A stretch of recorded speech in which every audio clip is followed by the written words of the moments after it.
하나님 말씀을 보겠습니다. 하나님 말씀은 신약성경 요한계시록 8장 1절에서 5절 말씀입니다. 요한계시록 8장 1절에서 5절 말씀, 우리 말씀을 교독하도록 하겠습니다. 일곱째 인을 떼실 때에 하늘이 반 시간쯤 고요하더니 내가 보매 하나님 앞에 일곱 천사가 서 있어 일곱 나팔을 받았더라. 또 다른 천사가 와서 제단 곁에 서서 금 향로를 가지고 많은 향을 받았으니 이는 모든 성도의 기도와 합하여 보좌 앞 금제단에 드리고자 함이라. 하나님 성도의 기도와 함께 천사의 손으로부터 하나님 앞으로 올라가는지라. 같이 읽겠습니다. 천사가 향로를 가지고 제단에 불을 담아다가 땅에 쏟음에 우레와 음성과 번개와 지진이 나더라. 아멘. 자, 여러분, 이게 뭐냐면 제가 가지고 있는 이 컴퓨터와 스마트폰입니다. 목사님 굉장히 많이 가지고 계시네요 라고 생각할지 모르겠지만 이거는 지금 10년 이상 됐습니다. 이걸 이제 버리지 못하고 있는 이유는 뭐냐면 CD나 DVD 작업 있을 때 이게 이제 가능하기 때문에 이걸 계속 쓰고 있고, 지금 이제 우리가 예배용에 쓰는 것은 한 9년 됐습니다. 그리고 지금 이제 여기 이제 애플 컴퓨터는 이제 3년 됐고, 또 여기 스마트폰은 이제 그 작년에 바꿔서 1년이 안 됐습니다. 여기서 제가 주로 쓰는 게 뭘까요?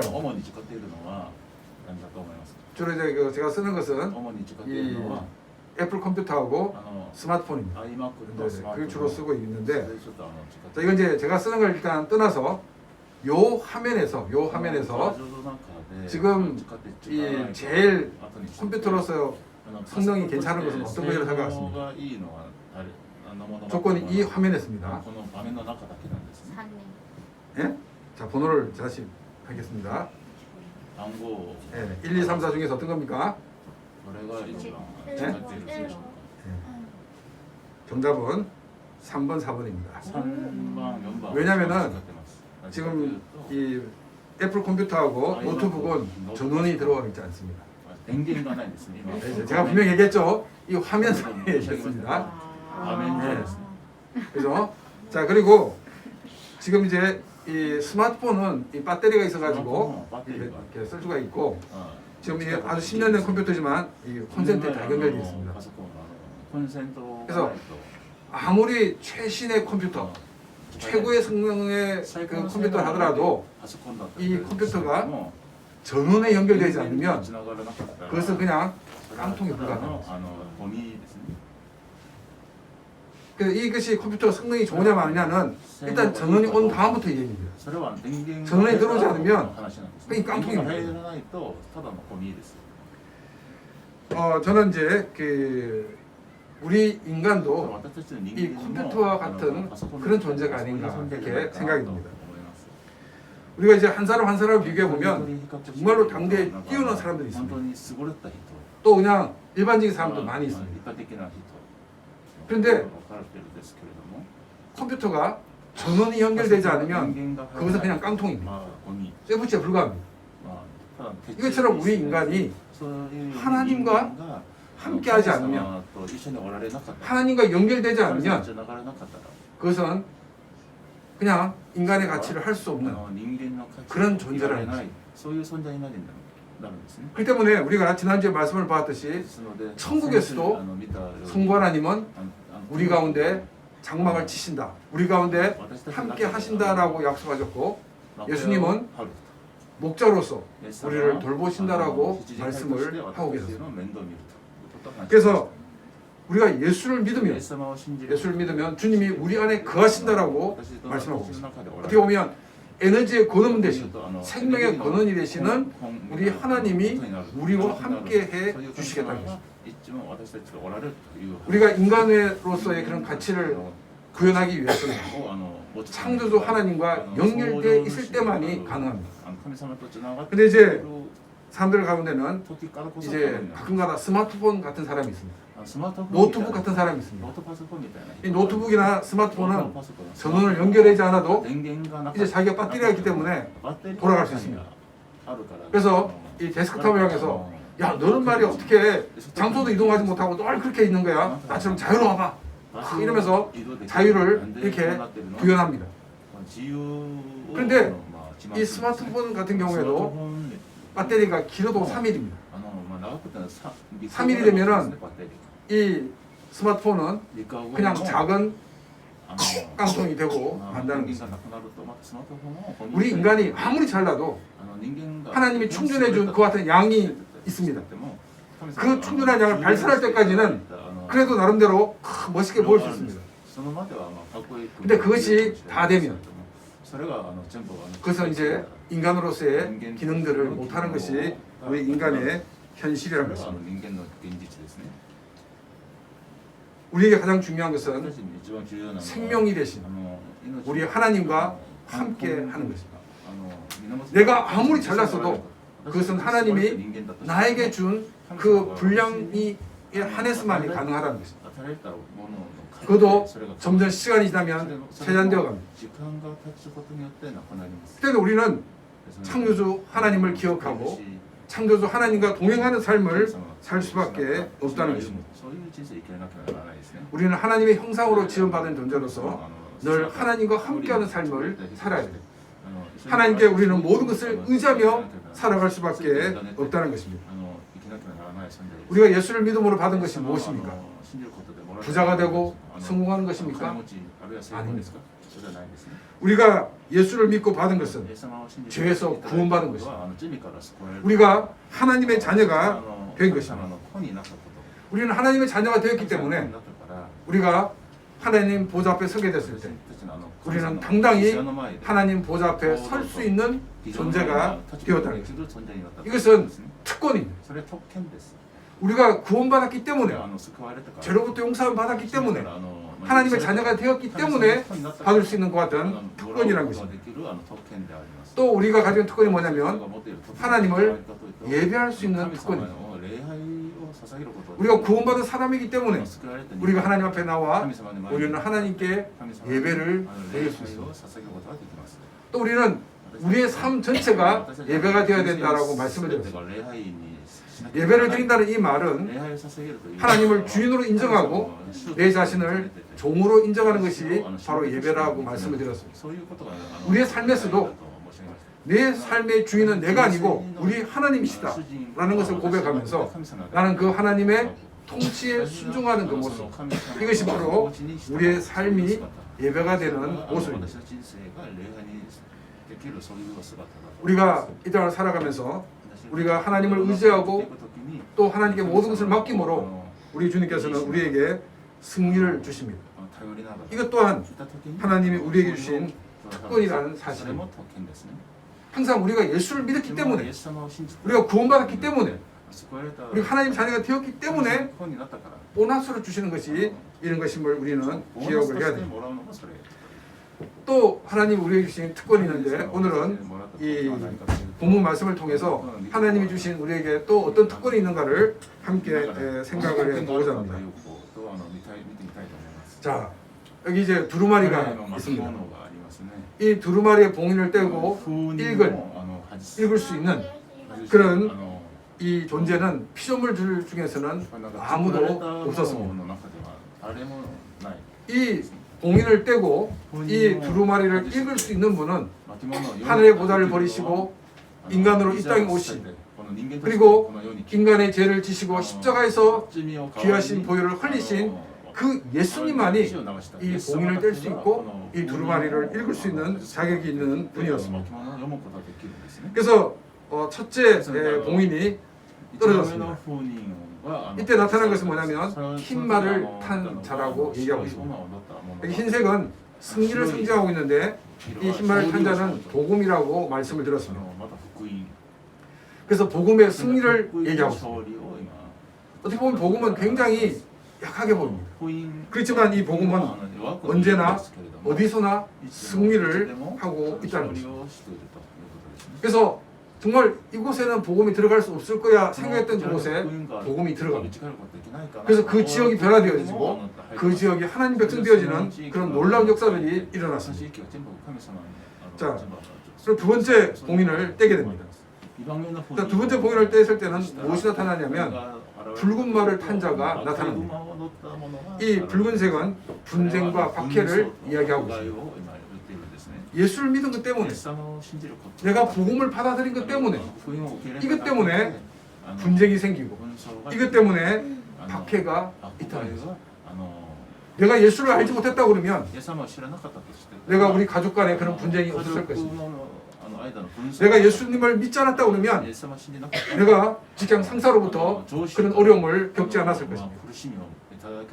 우리가 복음을 받아들이면 모든 일이 성공적으로 잘 되는 것이 아니라 이처럼 여러 가지 어려움이 있고 또 그 안에서 하는 것 같은 분쟁들이 있음을 성경은 우리에게 말씀을 하고 있습니다. 또 오늘 말씀드렸던 것처럼 우리가 예수를 믿고 받은 가장 중요한 복은 이 땅에서 잘 먹고 잘 사는 것이 아니라 죄에서 구원받은 것이기 때문에 하나님은 이런 시련들을 통해서 참된 의미가 구원받은 의미가 무엇인가를 알게 해주고 계시다는 것입니다. 이제 세 번째 봉인이 떼집니다. 세 번째 봉인은 이 금은말을 탄 자가 나옵니다. 이 금은말을 탄 자는 뭐냐면 기근인데, 여기서 기근은 이 자연적인 그 같은 재해 때문에 생긴 기근을 얘기하고 있는 것이 아니라 예수를 믿는 것 때문에 당하는 그 같은 경제적인 어려움을 특별히 이야기를 하고 있습니다. 여러분 말씀드렸지만은 예수를 믿는 것 때문에 우상 숭배를 할 수 없고, 예수를 믿는 것 때문에 음란에 참여할 수 없기 때문에 조합에 탈퇴함으로써 이제까지 하던 모든 일들을 할 수 없는, 그래서 경제적으로 어려움을 겪는 그와 같은 상황에 놓인 크리스찬들에게 이 말씀을 주고 있다는 거죠. 그래서 우리가 예수를 믿으면 잘 먹고 잘 살아야 되는데 왜 그렇습니까? 아니라는 거예요. 우리가 예수를 믿는 것 때문에 이런 기근을 당할 수가 있다는 것을 성경은 우리에게 말씀을 하고 있습니다. 다음 이제 네 번째 봉인이 떼집니다.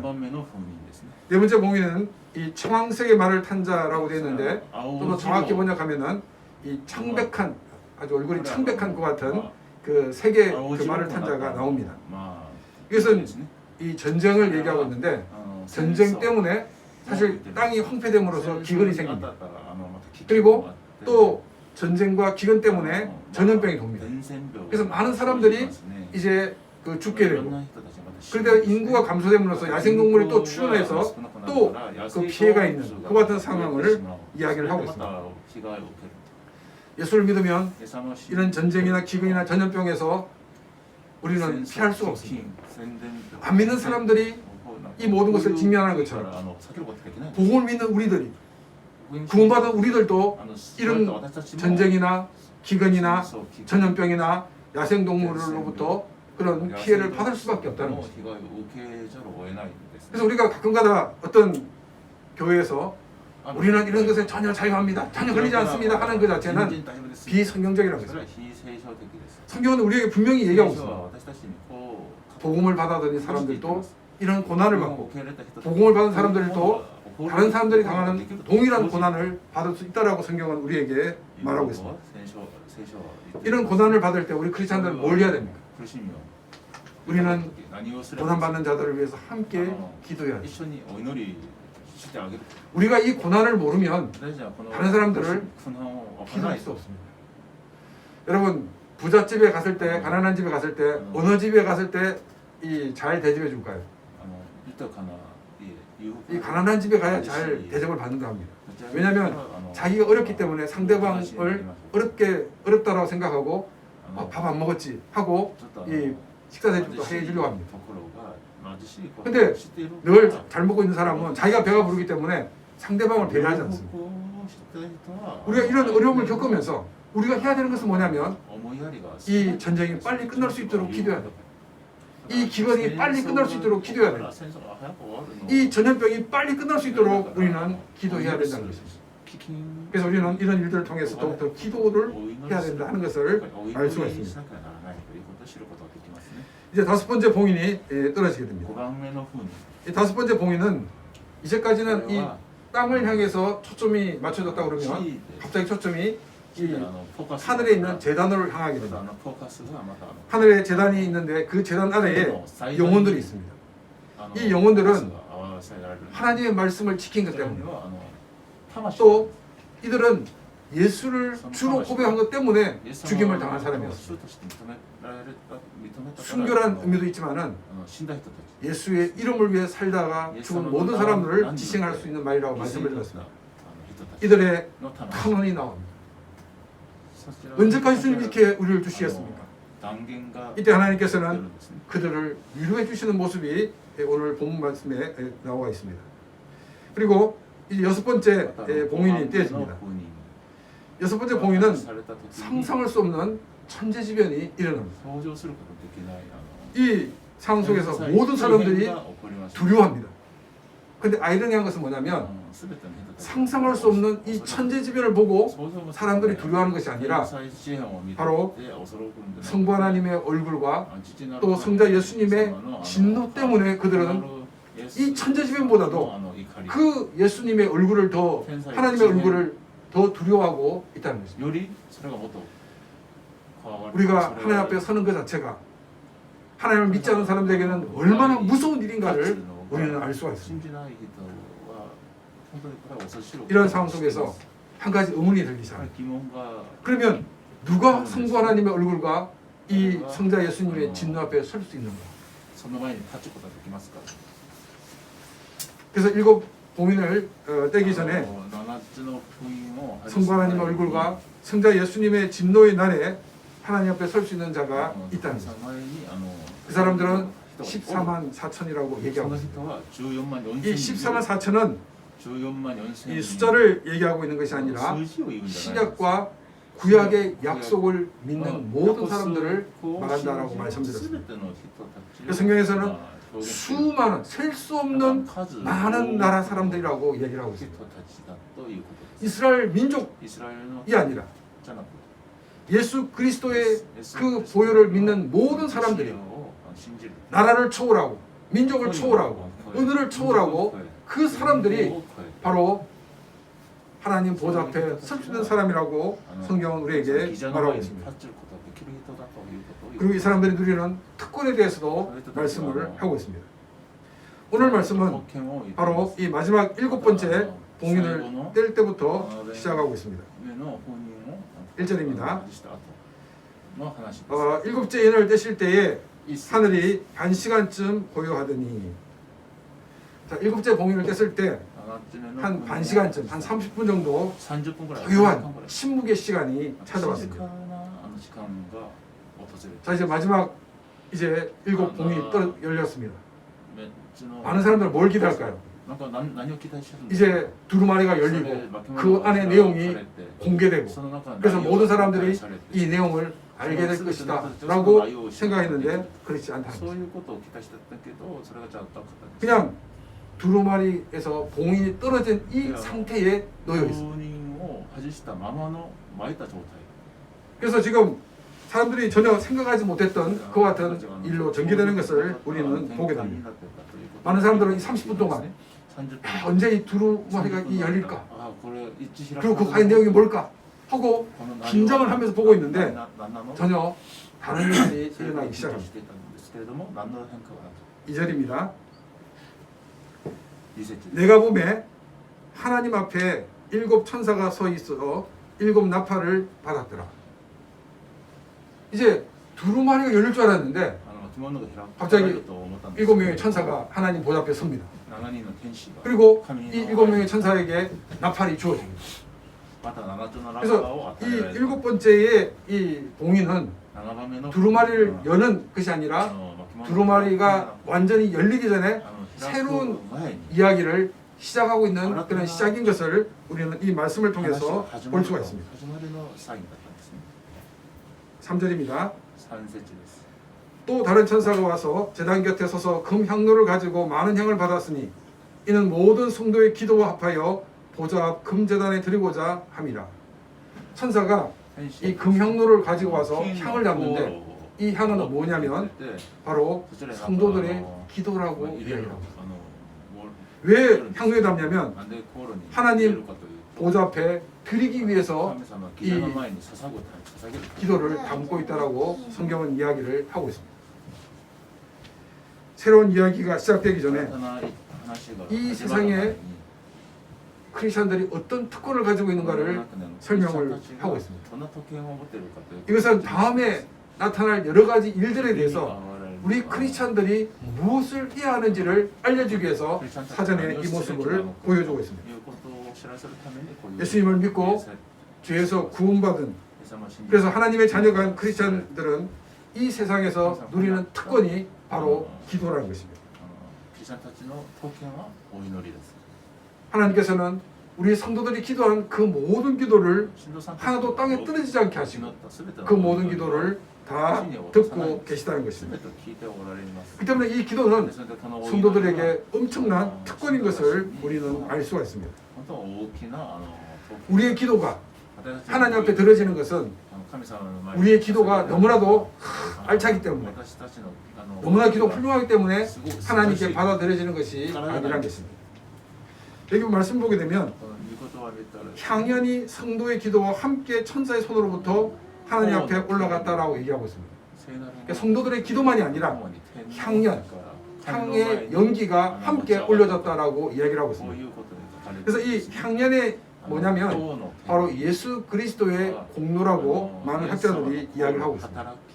우리의 기도가 하나님 앞에 드려지는 것은 우리가 다른 사람들보다 훌륭하고 착하고 또 우리의 기도의 내용이 너무나도 훌륭하기 때문이 아니라 예수 그리스도의 보혈로, 예수 그리스도의 공로 때문에 우리의 기도가 하나님 앞에 상달되어진다는 것입니다.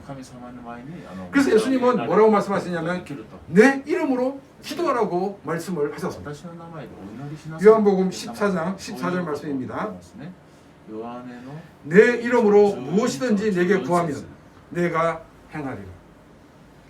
우리가 기도하는 데는 어떤 마리아의 이름으로 기도하는 것이 아닙니다. 어떤 목사의 이름으로 기도하는 것이 아닙니다.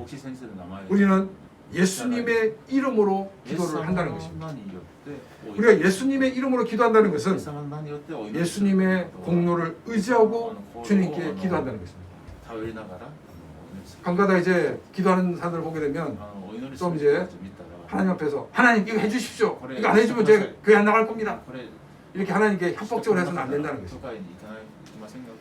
내가 예수님의 그 공로를 의지하면서 주님께서 나의 기도를 받아주고 내가 하나님 앞에 설 수 있는 것이 내가 잘났어가 아니라 주님의 은혜입니다라고 고백하면서 주님 앞에 기도하는 것이 바른 기도의 자세입니다. 우리는 기도할 때도 예수님의 공로를 의지하면서 기도를 해야 됩니다. 또 우리는 살아갈 때도 늘 예수님의 공로를 의지하고 살아갈 수밖에 없다는 것입니다. 예수님의 공로를 의지할 때 우리는 또 하나님 앞에 설 수가 있습니다. 우리가 늘 하나님의 앞에 서게 될 때, 주님의 공로임을 인정하고 고백하게 될 때 주님은 우리의 기도를 들어주시고 또한 우리의 모든 기도를 응답해 주신다는 것입니다. 그래서 4절 말씀에서는 향연이 성도의 기도와 함께 천사의 손으로부터 하나님 앞으로 올라가더라 라고 얘기하면서 예수 그리스도의 공로로 우리의 기도가 하나님 앞에 상달되어진다라고 이야기를 하고 있습니다. 5절입니다. 천사가 향로를 가지고 제단에 불을 담아다가 땅에 쏟음에 우레와 음성과 번개와 지진이 나더라. 여러분 이 5절을 읽으면서 어떤 느낌입니까? 천사가 이 성도들의 기도를 담아갔던 그 향로에다가 뭘 담냐면 제단에 불을 담습니다. 그리고 이 불을 땅에다 확 쏟습니다. 그랬을 때 무슨 현상이 나타나냐면 우레와 음성과 번개와 지진이 나타나고 얘기합니다. 자 그러면 우리가 이 말씀을 보면서 이 말씀에 대해서 해석을 할 때 두 가지로 나눠집니다. 한쪽은 뭐냐면 하나님의 진노가 임했다. 하나님께서 성도들의 기도를 들으시고 하나님께서는 그 악한 크리스천들을 박해하는 사람들에게 저주를 내리신다, 벌을 내리신다 이렇게 해석하는 사람들이 있습니다. 또 어떤 분들은 이것은 하나님의 현현, 다른 말로 해서 하나님의 나타나심이다라고 이야기를 하고 있습니다. 여러분은 어느 쪽 같습니까? 하나님의 진노라고 보고 있습니까? 아니면 하나님의 현현으로 보고 있습니까? 저는 하나님의 현현으로 보고 있습니다. 왜 그러냐면은 이제 우리가 한번 간단하게 생각해 보십시오. 이 순교의 현장을 봤을 때 많은 사람들이 하나님을 떠나고 하나님을 부인하고 신앙과 관계없는 삶을 살아야 되는데, 근데 이상하게 그 순교 현장을 본 사람들이 크리스찬이 되는 경우가 많다는 거예요. 기독교가 확대돼 나가는 그 모든 과정들 속에서 평안할 때보다는 오히려 이 핍박이 있을 때, 환란이 있을 때 오히려 기독교가 더 확산되어 나가는 것을 우리는 볼 수가 있습니다. 바로 무엇입니까? 하나님께서 환란 가운데 기도하는 성도들의 기도를 들으시고 그 가운데서 역사하심으로써 많은 사람들의 마음이 바뀌고 생각이 바뀌고 그들이 하나님 백성 되어지는 그런 귀한 역사가 일어나고 있다는 것입니다. 그렇다고 그러면 이것은 하나님의 진노라고 볼 수가 없다는 것입니다. 하나님의 나타나심, 하나님의 나타나심을 통해서 많은 사람들이 그 광경을 보고 하나님을 섬기게 되고 하나님의 살아계신 역사심을 고백할 수밖에 없다는 것을 우리는 알 수가 있습니다. 이 우레 음성 번개 지진은 이스라엘 백성들이 시내산에 도착했을 때 나타났던 하나님의 임재의 모습입니다. 그 때문에 우리가 이 5절 말씀을 이 땅을 향한 하나님의 진노라고 보기보다는 이 땅에 하나님께서 성도들의 기도를 들어주시고 그래서 이 땅에 하나님의 임재를 나타내심으로써 많은 사람들이 오히려 그 환란 가운데 또 순교가 일어나는 가운데 하나님의 은혜가 임하는 역사를 우리에게 보여주고 있는 말씀입니다. 이사야서 6장 5절 말씀을 보겠습니다. 그때 내가 말하되 하루다 나여 망하게 되었도다. 나는 입술이 부정한 사람이요 나는 입술이 부정한 백성 중에 거주하면서 만군의 여호와이신 하나님을 배웠나이다 하였더라. 이 말씀은 이사야가 성전에서 하나님의 임재를 보게 되었습니다. 그래서 하나님의 임재를 보았을 때 어떻게 고백이 나오냐면 하루다 나여 망하게 되었도다. 무슨 말입니까? 나는 이제 죽게 되었구나. 왜냐하면 나는 입술이 부정한 사람이에요. 나는 죄인이기 때문에 내가 왜 하나님을 만나고 죽을 수밖에 없냐면 의로우신 하나님이신데 나는 죄인이기 때문에 나는 죽을 수밖에 없구나라고 이야기하였습니다. 그리고 또 하는 얘기가 나는 입술이 부정한 백성 중에 거주하면서 나 혼자만이 죄인이 아니라 이스라엘 백성 전체가 죄인이라는 것입니다. 그 많은 죄인들 중에 한 명인 내가 이 만군의 하나님을 만났기 때문에 나는 죽을 수밖에 없구나 이렇게 고백을 하였다는 것입니다. 이런 고백은 구약에만 있는 것이 아니라 신약에도 있습니다.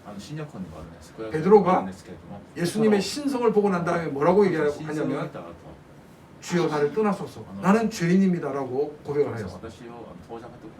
하나님을 만난 사람의 첫 번째 고백은 내가 죄인이라는 사실을 고백합니다. 내가 죄인이라는 것을 깊이 깨닫는 것입니다. 자, 이사야서 6장 6절 7절 말씀을 계속 보겠습니다. 그때 그 서랍 중에 하나가 부젓가락으로 제단에서 집은 바 핀 숯을 손에 가지고 내게로 날아와서 그것을 내 입술에 대매 이르되 보라 이것이 내 입에 닿았으니 내 악이 제하여졌고 내 죄가 사하여졌느니라 하더라. 아 나는 죄인인데 이 거룩하신 하나님을 봤기 때문에 죽을 수밖에 없는 존재구나 라고 할 때 스랍 천사의 어떤 다른 그 이름입니다. 스랍 중에 하나가 이 제단에 있는 숯불을 들고 와서 자기 이사의 입술에 대는 거예요.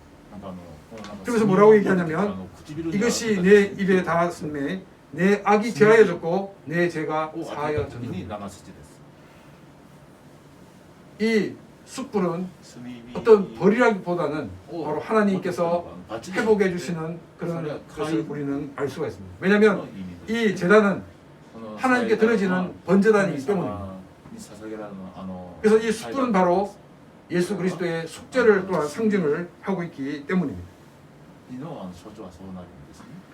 로마의 박해가 시작되어서 고통을 당하고 있는 이 7교회 성도들은 이 요한계시록을 읽으면서 우리가 복음을 받음으로 모든 일이 잘 되고 이 땅에서 평안한 삶을 누리는 것이 아니라 죄에서 용서받는 것, 또 우리가 하나님의 자녀가 되는 것, 이것이 우리에게 가장 큰 복이구나 하는 사실을 알게 되었습니다.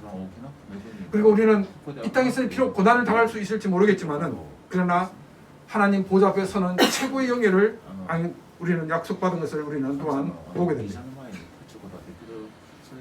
또한 예수를 믿고 난 다음 우리가 이 땅에서도 가지고 있는 특권이 뭐냐면 하나님께 기도하는 것입니다. 하나님께 기도할 때 하나님은 우리의 기도를 들어주시고 또 우리의 기도 가운데 역사해 주고 계시다는 것입니다.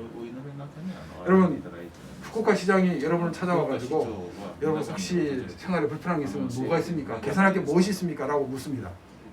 그러면 이제 제가 한국에 살 때는 한국은 지하철하고 버스하고 연계가 돼가지고 아주 싸게 편리하게 움직일 수 있는데 이런 게 후쿠오카에 있었으면 좋겠습니다. 이렇게 얘기를 해가지고 이 후쿠오카 시장이 그걸 듣고는 그렇게 했어요. 그러면 여러분들은 후쿠오카 시장에 참여한 사람이 됩니다. 하나님께서 우리의 기도를 들어주시고 하나님께서는 우리의 기도에 응답해 주시면서 그 일들을 해나가신다는 거예요. 이 말은 무슨 말이냐면 하나님 나라에 우리를 동참시키고 계시다는 것입니다. 기도가 하나님으로부터 받은 특권인 것은 하나님 나라에 동참한 자로 우리를 세우시기 위하여 기도라는 것을 우리에게 주셨다는 것입니다. 그래서 우리는 어떤 일이 있든지 하나님 앞에 나와서 기도하는 그런 삶이 되기를 바랍니다. 하나님께서 아이디어가 없기 때문에 우리에게 그 아이디어를 구하는 것이 아닙니다. 하나님께서 할 수 있는 능력이 없기 때문에 우리에게 그것을 구하는 것이 아닙니다. 하나님은 우리를 하나님 나라에 동참한 자로 세우시기를 원하고 계십니다. 여러분 우리가 이 땅을 살아가면서 하나님께 기도하는 삶이 되기를 바랍니다. 어떤 문제가 있든지 그 문제를 가지고 하나님 앞에 나와 기도하시기 바랍니다. 우리가 처음에 기도할 때는 정말 이게 하나님 백성으로 기도하는 게 맞는가 의심이 들 정도의 그런 기도도 하는 사람들이 있습니다. 왜냐하면 신앙이 약하기 때문에 하나님 뜻을 모르기 때문에. 그러니까 기도를 계속 하는 가운데 그들의 기도가 바뀌어져 나가는 모습들을 우리는 보게 됩니다. 우리는 어떤 일이 있든지 하나님 앞에 나와 기도해야 됩니다. 그래서 하나님께 모든 것을 맡겨야 되고 또한 나의 생각과 나의 뜻을 하나님께 아뢰는 것 같은 시간들을 우리는 가져야 됩니다. 하나님께서는 우리와 함께 일을 하기 원하십니다. 우리와 함께 일을 하시는 하나님의 방법 중에 한 가지가 기도를 통해서 하나님 그 기도 가운데 응답하시며 역사하시는 일입니다. 우리의 가장 중요한 일 중에 한 가지가 뭐냐면 우리가 우리 주변에 아직까지 하나님을 알지 못하는 사람들을 위해 기도하는 것입니다. 하나님 이 사람들이 복음을 듣고 주님을 알게 해주시라고 기도하는 우리가 되어야 됩니다. 저 사람은 도저히 예수를 믿지 않을 사람이다 라고 생각되는 사람일수록 오히려 하나님이 역사하십니다. 하나님은 우리와 함께 일하기 원하시는 분, 바로 우리의 기도를 통해서 일하기를 원하고 계시다는 것입니다. 또 우리는 우리의 기도의 내용들을 바꿔야 됩니다. 제가 처음 2001년도에 선교사로 왔을 때 그때 이 60이 넘은 할아버지 그 선교사님이 계셨습니다. 이 할아버지 선교사님은 부산에서 그 여고에서 교감 선생님이셨고 그리고 또 그 교회에서는 장로님이셨는데 이제 이분의 그 자녀들이 몸이 안 좋았어요. 그래가지고 자녀들의 건강을 위해서 이제 기도원에 와서 기도하고 있는데 이 대학생들이 기도원에 올라와서 막 기도하는 거예요. 그래서 야, 쟤들이 뭔 기도를 하고 있는가 하고 기도를 들어보니까 민족의 복음화를 위해 기도하고 세계 복음화를 위해 막 기도하는 모습을 본 거예요. 그 기도를 듣고는 이 그 선교사님이 충격을 받았어요. 나는 이 나이가 되도록 지금 우리 아이의 그 건강만을 위해서 기도하고 있는데 정말 내 아들과 딸 같은 그 아이들이 나라와 민족을 위해 기도하고 또 세계 복음화를 위해 기도하는 모습을 보고는 이 선교사님이 학교 선생님을 그만두고 선교사로 헌신해서 이곳에 오셨습니다. 그리고 이제 세난 대학에서 이제 신학을 공부해가지고 목사 안수관을 받으셨어요. 그리고 이제 야나가와에 가서 개척을 하시고 3년 동안 사역을 하시다가 지금은 이제 나이가 드셔가지고 한국으로 철수하셨습니다. 지금도 나이가 80이 넘었는데 1년에 한두 차례 단기성교 팀들을 데려오고 가지고 이렇게 인솔하고 계십니다. 우리는 정말 우리의 개인의 어떤 그 기도의 제목으로 머물러서는 안 된다는 것입니다. 우리는 먼저 그의 나라와 그의 의를 구하는 그런 기도를 하나님께 드려야 됩니다. 우리의 이 기도는 구원받은 하나님 백성에 주신 특권입니다. 이 기도는 하나님께서 우리로 하여금 하나님 나라의 일에 함께 동참하라고 부르시는 하나님이 우리에게 주신 귀한 특권임을 기억하면서 우리가 하나님께 기도하는 그런 귀한 삶이 되기를 바랍니다. 그래서 우리가 구원받은 하나님의 백성으로서 하나님 앞에 나와 기도함으로 그 기도를 통해서 하나님의 놀라운 일들을 일으켜 나가는 그런 복된 삶이 될 수 있도록 우리 함께 기도하는 그런 귀한 삶이 되기를 바랍니다. 오늘 이 시간 다 같이 말씀을 생각하면서 기도드리겠습니다.